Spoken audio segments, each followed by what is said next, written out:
25 اذار بعتبره خط احمر، نحن ما حدا يلعب معه.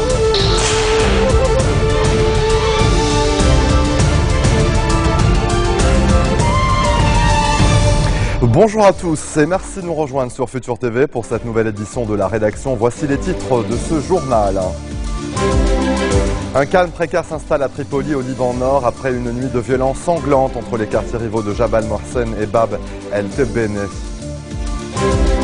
Khaled Daher, député du bloc parlementaire du courant du futur, accuse directement le Hezbollah d'être responsable de l'attentat de At-Tahrik jeudi dernier.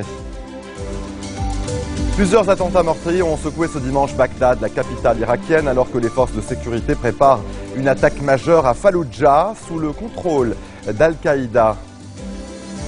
Et John Kerry poursuit ses navettes au Proche-Orient. Le secrétaire d'État américain est en Jordanie ce dimanche. Objectif affiché, arracher un accord cadre donc entre les Palestiniens et les Israéliens. Un calme précaire s'installe à Tripoli, au Liban Nord, après une nuit de violence entre les quartiers rivaux de Jabal Mohsen et Bab el-Tebene. Des violences qui ont fait un mort, un homme abattu par un franc-tireur et au moins 4 blessés.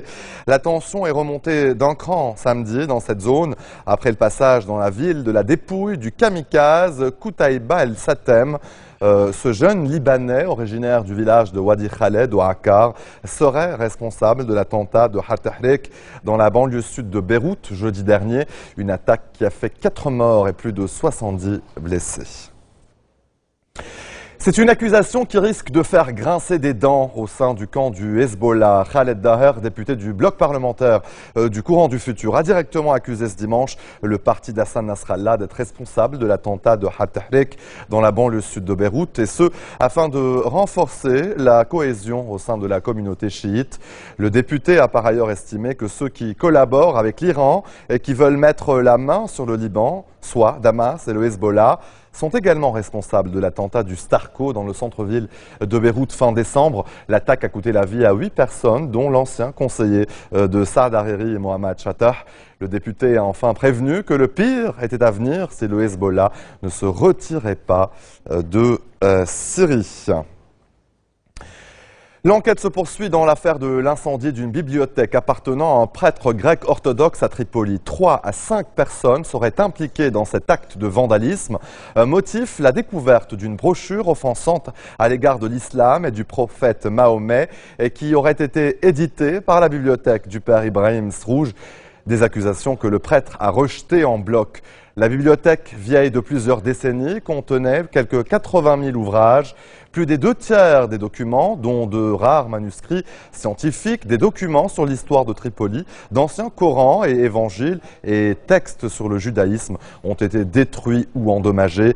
Plusieurs responsables libanais, dont le Premier ministre Najib Mikati et le chef du bloc parlementaire du courant du futur, Fouad Signora, ont vivement dénoncé cet incident. L'affaire de l'incendie de la bibliothèque du père Ibrahim Srouj au menu du sermon dominical du patriarche maronite Shaharari. Il a dénoncé la main du crime takfiri qui a visé la culture à Tripoli. Le prélat a par ailleurs appelé les responsables libanais à répondre à l'invitation du président Sleiman au dialogue pour résoudre la crise politique. Une crise qui, selon le cardinal, est à l'origine de tous les désastres qui surviennent au Liban. Le patriarche a également accusé les dirigeants libanais, sans exception, d'être responsables de tous les attentats qui secouent le pays. Il a enfin appelé les responsables libanais à s'unir pour préparer les élections présidentielles et à soutenir le Premier ministre désigné, Tamam Salam, en vue de la formation d'un nouveau gouvernement. Avec nous en ligne, Georges Salouane, spécialiste de la politique libanaise. Bonsoir, Monsieur Salouane. Bonsoir, M. Berberi. J'aimerais tout d'abord commenter avec vous l'affaire de l'incendie justement de cette bibliothèque à Tripoli. Quel était le message, à votre avis, derrière cet incendie?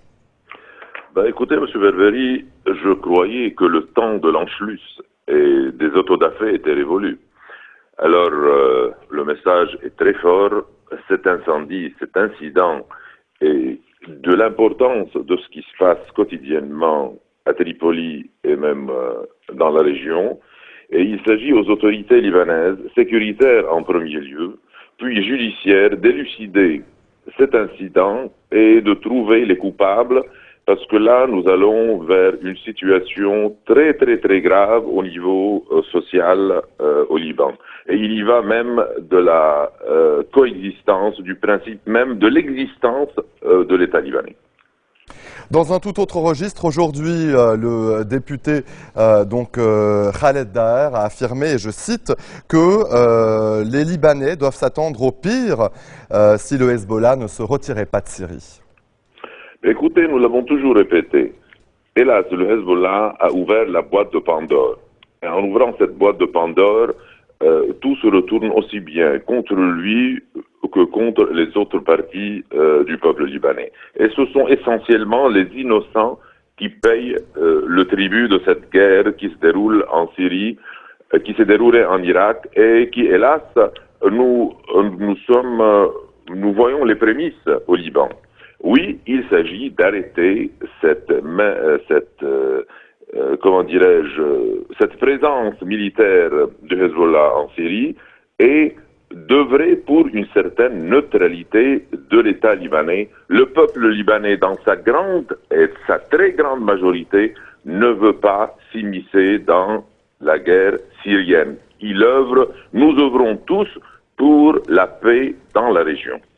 Dans ce contexte, Monsieur Salouane, quelle place au dialogue alors que beaucoup de parties libanaises appellent au retrait des armes du Hezbollah?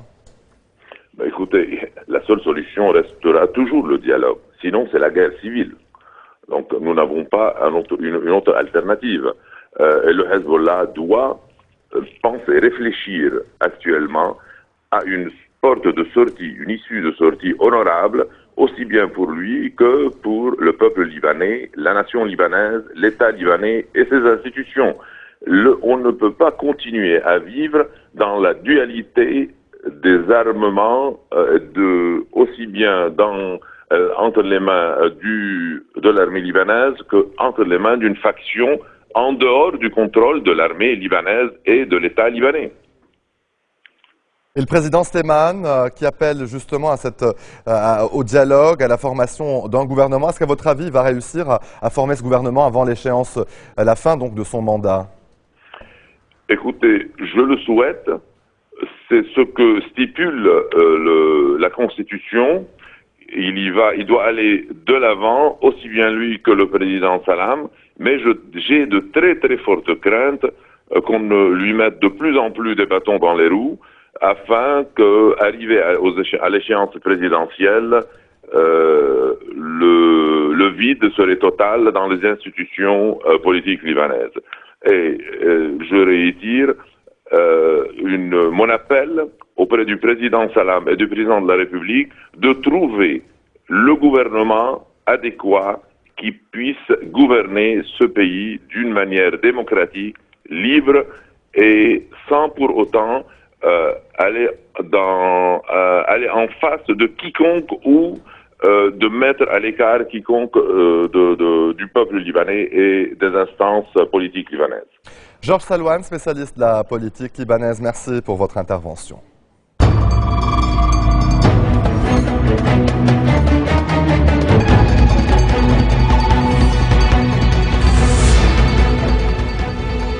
Avant de passer au dossier syrien, sachez que plusieurs attentats ont fait au moins 15 morts et 40 blessés ce dimanche à Bagdad, la capitale irakienne. 3 attentats à la voiture piégée, une bombe placée sur le bord de la route ont secoué 3 quartiers de Bagdad. Par ailleurs, des combats sporadiques ont éclaté ce dimanche près de Fallujah et dans Ramadi, 2 villes à l'ouest de Bagdad, désormais sous le contrôle d'Al-Qaïda. Une première depuis l'insurrection sanglante qui avait suivi l'invasion américaine en 2003. Les forces de sécurité irakiennes préparent une attaque majeure selon un haut responsable gouvernemental.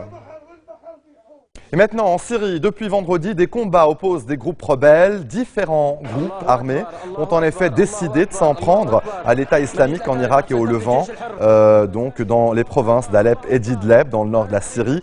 L'armée syrienne libre soutient ces opérations. L'État islamique en Irak et au Levant, proche d'Al-Qaïda, fait régner la terreur dans les zones qu'il contrôle.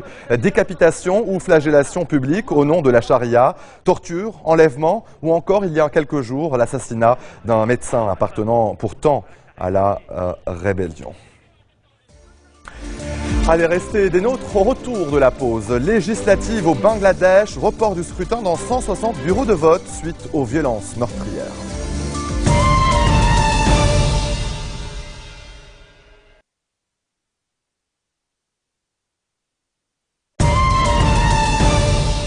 Retour sur le plateau de l'info, John Kerry poursuit ses navettes au Proche et Moyen-Orient. Le secrétaire d'État américain est en Jordanie ce dimanche. Objectif affiché, arracher un accord cadre permettant d'avancer vers la paix entre Israéliens et Palestiniens. Mais l'optimisme du diplomate américain est mis à rude épreuve. Un ministre israélien a clairement rejeté la proposition américaine concernant l'installation d'un système de surveillance dans la vallée du Jourdain, une zone revendiquée par les Palestiniens et frontalière de la Jordanie. En plus de ce point de blocage, il y en a d'autres non moins difficiles à surmonter. Le statut de Jérusalem, les réfugiés palestiniens et le sort des colons israéliens en Cisjordanie. John Kerry est attendu en soirée à Riyad. De son côté, le Premier ministre israélien a accusé l'autorité palestinienne de mener une campagne d'incitation à la haine. Benjamin Netanyahou a dénoncé l'opposition palestinienne à la reconnaissance d'Israël comme État du peuple juif. Dans son intervention à l'ouverture du Conseil des ministres, il a estimé qu'un accord avec les Palestiniens ne pouvait pas remettre en cause le droit du peuple juif à un État.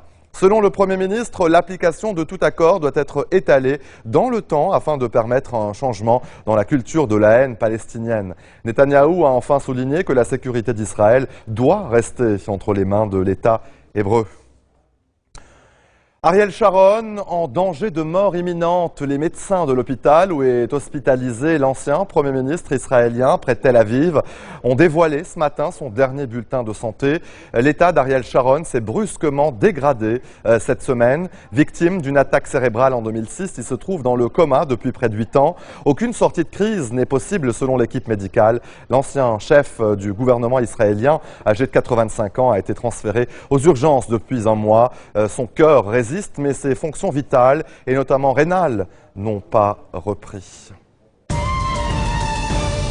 Allez, en bref, dans le reste de l'actualité, les bureaux de vote ont fermé au Bangladesh. Le scrutin législatif très contesté de ce dimanche s'est déroulé dans un climat de grande violence. Un bilan provisoire de la police fait état de 15 morts. Le scrutin boycotté par l'opposition a été reporté dans 160 bureaux de vote suite aux violences.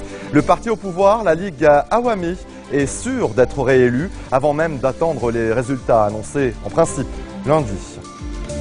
Et maintenant en Inde, l'effondrement d'un immeuble en construction a causé la mort d'au moins 14 personnes. Des dizaines d'autres seraient encore piégées sous les décombres. La catastrophe s'est produite dans le village de Kanakon, dans l'état de Goa. Une cinquantaine d'ouvriers travaillaient sur le site quand le bâtiment s'est effondré. Après la tempête de neige qui a frappé le nord-est des États-Unis, place au froid glacial venu de l'Arctique.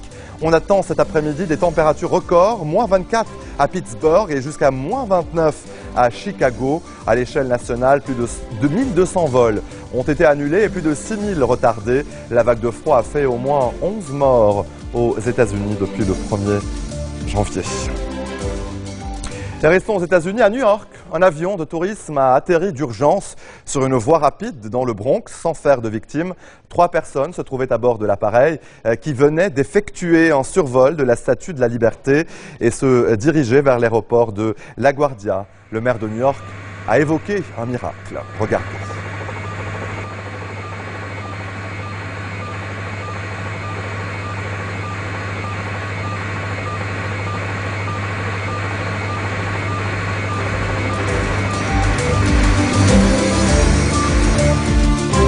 Et c'est ainsi que se referme cette édition. Tout de suite, le rappel des titres qui ont marqué l'actualité de cette journée. Un calme précaire s'installe à Tripoli, au Liban Nord, après une nuit de violence sanglante entre les quartiers rivaux de Jabal Mohsen et Bab el-Tebene.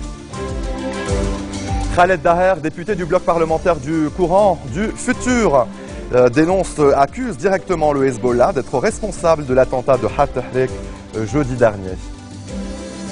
Plusieurs attentats meurtriers ont secoué ce dimanche Bagdad, la capitale irakienne, alors que les forces de sécurité préparent une attaque majeure à Fallujah sous le contrôle d'Al-Qaïda. Et John Kerry poursuit ses navettes au Proche-Orient. Le secrétaire d'État américain est en Jordanie ce dimanche. Objectif affiché, donc trouver un accord cadre permettant d'avancer vers la paix entre Israéliens et Palestiniens. Merci de votre attention. N'oubliez pas de nous retrouver chaque jour sur notre site internet ou en téléchargeant notre application mobile. Excellente suite de programmes sur notre antenne et aux Arméniens qui nous suivent, joyeux Noël.